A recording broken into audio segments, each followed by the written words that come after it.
बाबा साहब आम्बेडकर ने धम्म दिया तो पूरा ब्राह्मण समाज डर गया था। उसको लगा कि ये सब छोड़ रहे, घर के भगवान फेंक रहे, सब ये कर रहे हैं, तो ये अगर ईश्वर परमेश्वर सब फेंक देंगे तो हमारा क्या होगा। इसलिए उन्होंने फिर से चाल चली, तो ईश्वर परमेश्वर भगवान मूर्तियां हमारे घर में आ रही, हमारे विहारों में आ रहे, हमारे विहार आज अंधश्रद्धा के केंद्र बन गए हैं। ये वास्तविकता है। इसलिए बाबा साहब आम्बेडकर कहते हैं कि अंधविश्वास और शोषण का आधार, the foundation of superstition and exploitation. इसमें बाबा साहब आम्बेडकर ने महसूस किया कि बुद्ध धर्म में अनेक अवधारणा की कोई जरूरत नहीं थी। ऐसे उन्होंने कोई जरूरत नहीं थी, ऐसी अवधारणा बुद्ध धर्म में डाली गई, क्योंकि अक्सर कुछ लोग इन्हीं विश्वासों का दुरुपयोग करके धार्मिक कट्टरता और अन्यायपूर्ण प्रथाओं को बढ़ावा देने के लिए उसका इस्तेमाल करते हैं। वे तर्कहीन निर्णय लेते हैं जिससे समाज में अंधविश्वास की जड़ें पकड़ लेती है। तो बाबा साहब आम्बेडकर बड़े दुखी स्वर में कहते हैं कि इसी वजह से समाज में अंधविश्वास की जड़ें आज पकड़ रही है। आज हर एक जाति का एक बाबा निर्माण हो रहा है। महार जाति का एक बाबा, चमार जाति का एक बाबा। पहले कहां थे बाबा? आज सभी तरफ, चारों तरफ, अमरावती में अलग, नागपुर में अलग, तो उधर अलग, यूपी में अलग। ये सब बाबाओं की निर्मित क्यों हो रही है?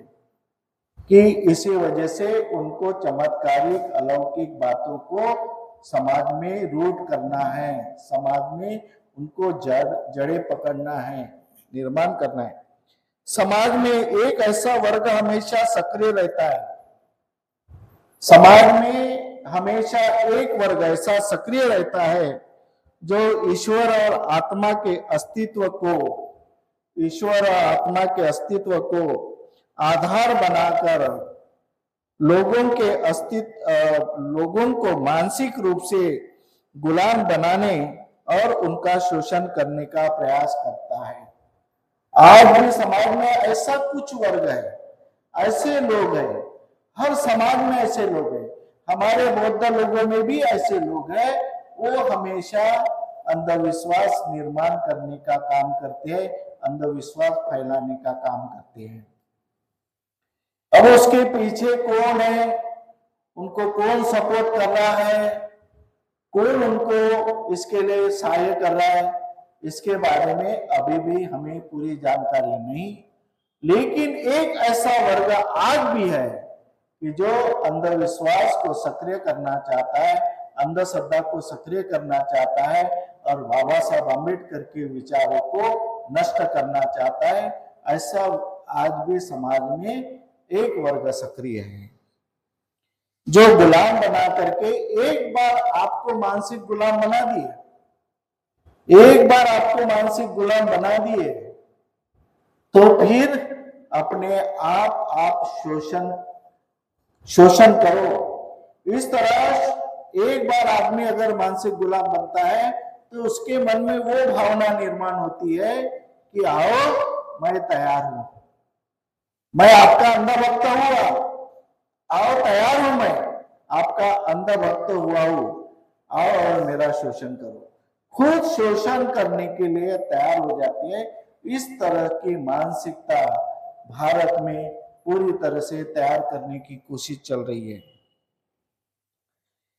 ऐसे लोग भ्रम फैलाते हैं, समाज को डराते हैं और लोगों को यह मनवाने की कोशिश करते हैं कि उन्हीं की बात मानना चाहिए। ऐसा सक्रिय वर्ग है कि वो इतना आपको इस तरह से मानसिक गुलाम बनाता है, उसमें वो कला है। कुछ लोगों को पैसे निकालने की कला है, कुछ भिक्षुओं को पैसे निकालने की कला है। किसी के जेब से 1 लाख रुपए कैसे निकाल लेंगे, उसको पता ही नहीं चलेगा जेब मेरी कैसी कटी, किसने काटा और किस तरह से गए। वो दूसरे को 500 नहीं 100 रुपए नहीं देंगे, लेकिन कई ऐसे अंधभक्त है कि लाखों रुपए लुटाते हैं, लेकिन कभी इसके बारे में तहकीकात नहीं करते कि इतना सारा पैसा जो जा रहा है वो कहाँ जा रहा है, कौन उसका खर्चा कर रहा है, इसका मालिक कौन है, वो इसका क्या हो रहा है, पैसे का कैसा इस्तेमाल हो रहा है, अपने परिवार के लिए इस्तेमाल हो रहा है, अपने बच्चों के लिए इस्तेमाल हो रहा है, अपने घर के लिए इस्तेमाल हो रहा है, इसके बारे में कोई तहकीकात नहीं करते। सिर्फ अंधभक्त आंख बंद करके लाखों रुपए देने वाले लोग आज अंधभक्त है। इसलिए लोगों को अंधभक्त बनाना आज इस तरह से एक वर्ग जो है भिक्षुओं में भी है और उपासकों में भी है।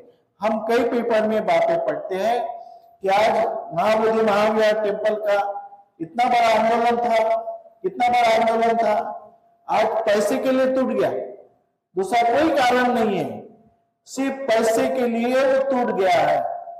अब उसमें दोषी कौन है इसका पता हमें नहीं है, हम किसी के ऊपर दोष नहीं देते, लेकिन जो आंदोलन इतना बड़ा टूट गया, लोगों ने हरेक विहार ने, नागपुर जैसे हरेक विहार ने 50-50 हजार 1-1 लाख रुपया वहां भेजा, किसलिए कि बताया गया कि यहाँ के भिक्खु भूखे मर रहे हैं, यहाँ के भिक्खु के पास में खाने के लिए अनाज नहीं है, मेरे नाम से पैसे भेजो।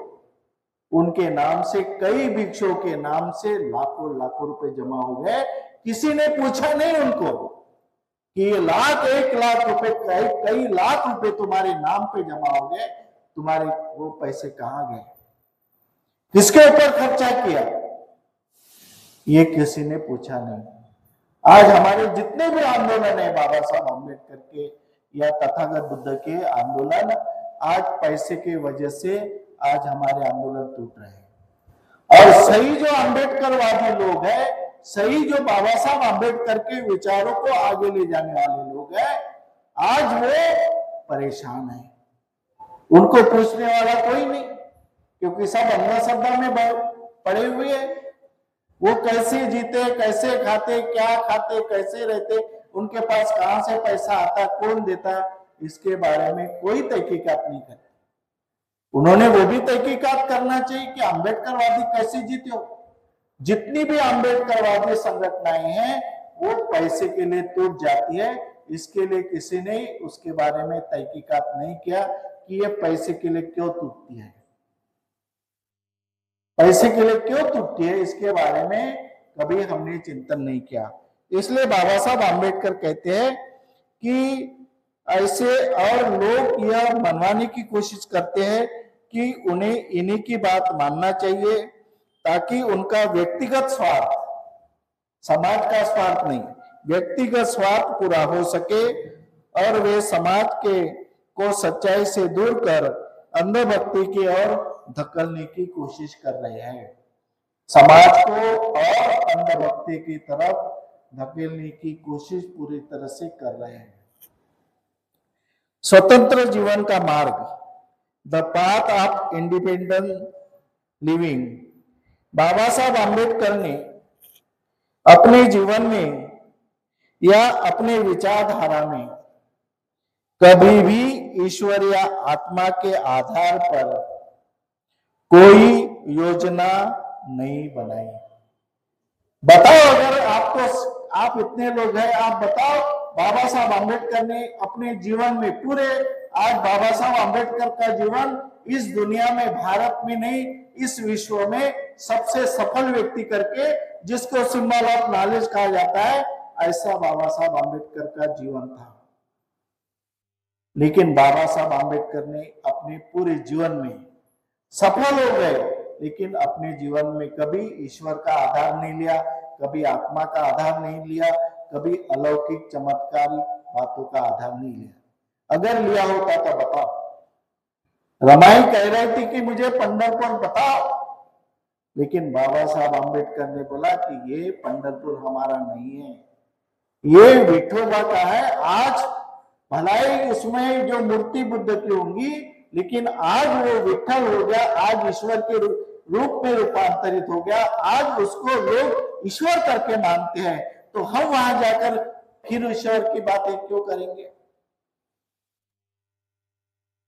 हमको बाबा साहब आम्बेडकर ने कहा कि तुमको किसी की जरूरत नहीं, तुम अपने स्वयं के परिश्रम से, स्वयं के दिमाग से, स्वयं के स्वाभिमान से आज हर आदमी आगे बढ़ सकता है।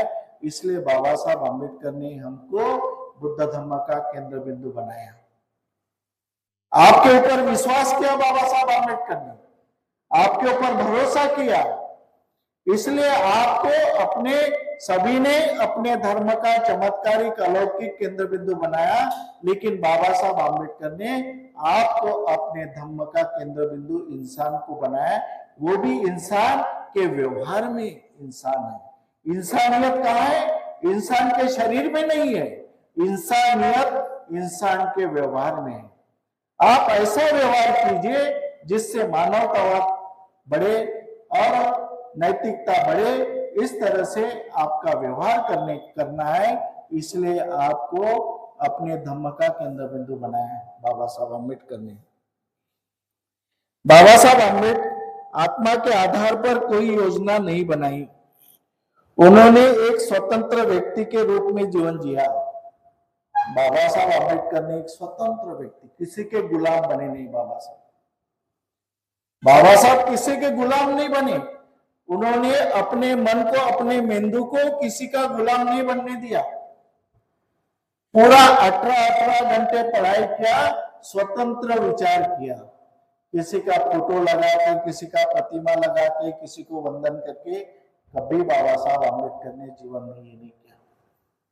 इसलिए उन्होंने एक स्वतंत्र व्यक्ति के रूप में जीवन जिया, बिना किसी भी प्रकार की अंधश्रद्धा के, बिना किसी भी प्रकार की अंधश्रद्धा से उन्होंने ईश्वर आत्मा के विश्वास रखने की कोई किसी भी प्रकार की अंधश्रद्धा के उन्होंने अपनी एक अनूठी विचारधारा स्थापित की।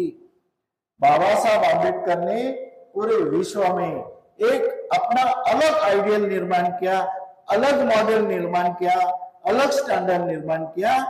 आज पूरे दुनिया में, आज पूरे विश्व में, आज भला भारत में विरोध होता होगा बाबा साहब आम्बेडकर का, बाबा साहब आम्बेडकर के विचारों का भला आज भारत में विरोध होता होगा, लेकिन अगले 10 साल में आप देखेंगे जो लोग बाबा साहब का विरोध करते, वो लोग बाबा साहब की मूर्ति सर पे लेके रैली निकालेंगे।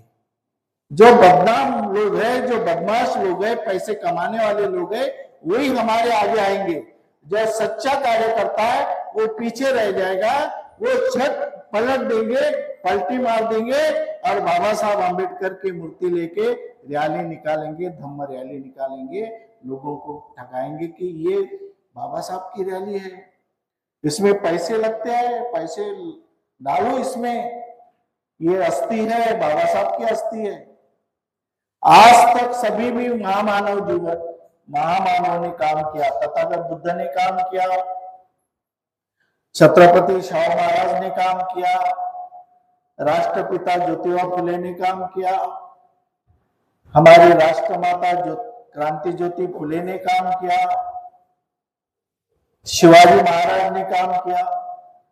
जितने भी महामानव थे, तथागत बुद्ध ने भी काम किया, उन्होंने जिंदेपन में काम किया। जब तक जीवित थे तब तक उन्होंने समाज के लिए काम किया, समाज उनके तरफ जाता था, समाज की मदद करते थे, समाज के समस्या का हल करते थे। मरने के बाद में कौन काम करने वाला है? हम किसी महापुरुष को मरने देते, मरते तक उसका नाम। ऐसे नैतिकता को बाबा साहब आम्बेडकर ने ईश्वर परमेश्वर के जगह उन्होंने दिया था। धर्म में ईश्वर का प्राप्त होता है, उनका मानना था यदि समाज में मनुष्य एक दूसरे के साथ प्रेम, करुणा, भाईचारा और उचित न्याय के आधार पर व्यवहार करे। बाबा साहब आम्बेडकर क्या कहते हैं कि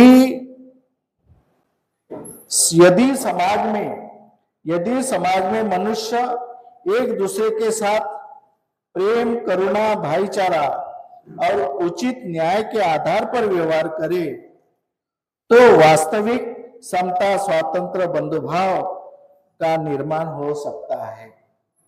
एकदम बाबा साहब आम्बेडकर पॉजिटिव थे, सकारात्मक थे। अगर आदमी नैतिकता से एक दूसरे से व्यवहार करता है तो हम निश्चित रूप से इस समाज में न्याय, समता, स्वातंत्र, बंधुभाव और समता मूलक समाज स्थापित कर सकते हैं। हमें किसी की जरूरत नहीं है। हर एक इंसान ने अगर ये निश्चय, दृढ़ निश्चय किया कि मैं बाबा साहब आम्बेडकर ने जो नैतिकता बताई है, बंधुभाव बताया है, प्यार से रहना है, करुणा, बंधुभाव से रहना है। अगर हम सब मनुष्य, चाहे किसी भी जाति के हो, किसी भी धर्म के हो, अगर हम सही मायने में बंधुत्व, न्याय की, करुणा के आधार पर चले तो निश्चित रूप से समाज में समता मूलक समाज निर्माण बनाने में हमें कई देर नहीं लगेगा। बहुत जल्दी हम अपने इसमें कामयाब होंगे। लेकिन हमें जरूरत है कि बाबा साहब आम्बेडकर के विचारों की जरूरत है। पूजा अर्चना की जरूरत नहीं है, कोई कारवा निकालने की जरूरत नहीं, किसी से पैसे मांगने की जरूरत नहीं, बड़े बड़े विहार बना करके करोड़ों कमाओ, उसकी जरूरत नहीं है। हमें विचारों की जरूरत है। विचारों को इस तरह से प्रशिक्षण होना चाहिए।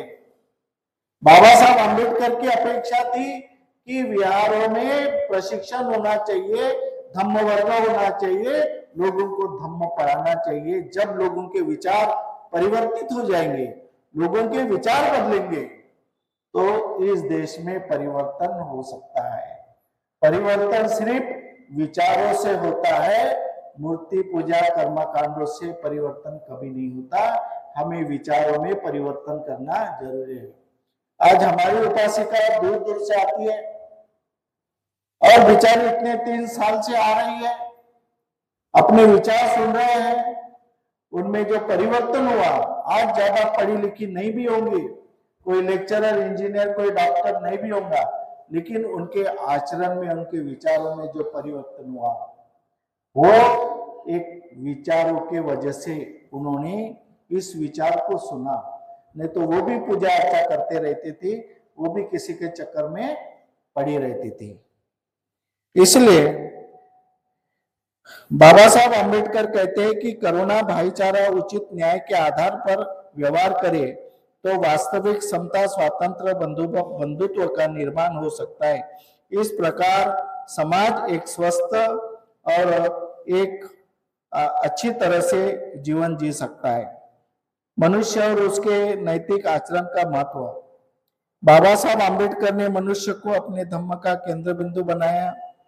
उन्होंने इस बात पर जोर दिया कि जब मनुष्य एक दूसरे मनुष्य के साथ नैतिक रूप से और धम्म के सिद्धांत के अनुरूप आचरण करता है तो समाज में सुख, समाधान, प्रसन्नता का वातावरण बनता है। उनके विचारों में नैतिकता और मानवीय व्यवहार, एक दूसरे के प्रति दृष्टिकोण ही सबसे महत्वपूर्ण है। हमारा जो व्यवहार है, आज जो कुछ है हमारे व्यवहार पे, एक इंसान दूसरे इंसान से कैसा व्यवहार करता है, इसी पे पूरा धम्म का केंद्र बिंदु है, आधारित है। अगर हम एक साथ रहने के बावजूद भी अगर हम एक दूसरे से अच्छी तरह से, अच्छे विचारों से नहीं रहते हैं तो हमारे घर में कलह होगा, हमारे घर में वाद होगा और हमारे घर में शांति नहीं रहेगी। लेकिन अगर हम अलग अलग भी रहते हैं, लेकिन अलग रहने के बावजूद भी अगर हमारे मन में परस्पर एक दूसरे के प्रति प्रेम है, करुणा है, बंधुभाव है, तो हम एक हो सकते। चाहे हमारे शरीर अलग अलग रहो, लेकिन मन से एक हो सकते हैं। इसलिए हमें मन से जोड़ना है, मन से एक होना है, विचारों से एक होना है।